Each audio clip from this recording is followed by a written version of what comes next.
பார்த்தீங்களா எங்கள் வீட்டு செடிகள்லாம் எப்படி இருக்குன்னு. நிறைய வேப்பம் மரத்தில் வேப்ப மரத்தில் உள்ள விதைகள்லாம் உளுந்து எப்படி முளைச்சிருக்கு இந்த மலைக்கு. நிறைய முளைச்சிருக்கு. இந்த மலைக்கு டக்குன்னு முளைச்சிரும். முளைச்சதாவே இவ்வளோ அழகாக முளைச்சிருக்கு பாருங்கள். எல்லா மரமும் நிற்கல.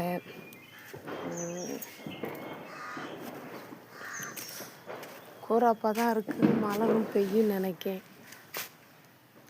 எப்படி பெய்ய போதோ தெரில.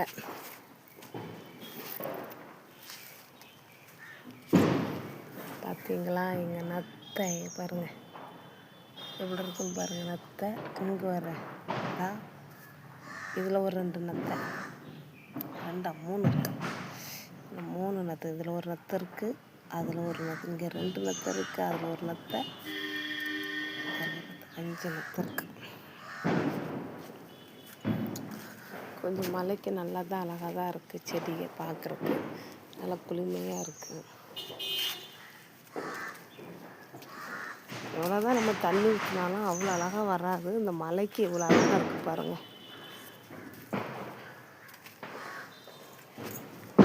பார்த்தீங்களா, நான் விதை போட்டேன் இந்த வருஷம். வேப்பங்கன்று இப்படி அழகாக தழுவிட்டுருக்கு பாருங்கள்.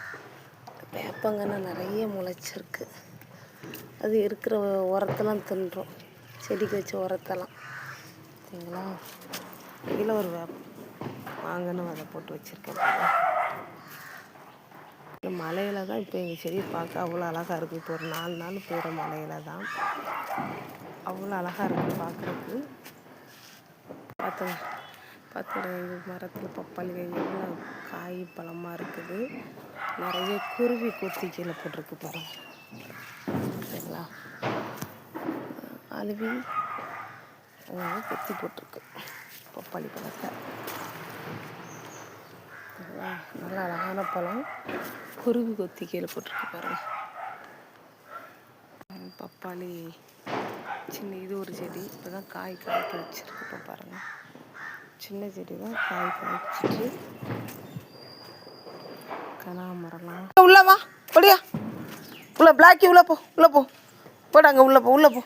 ப்ரௌனி ஏந்தி படியா, வா போங்க, வா ஓடியாங்க வாங்க, வா இந்த ஓடியாங்க வாங்க, தோட்டத்துக்குள்ளே வாங்க.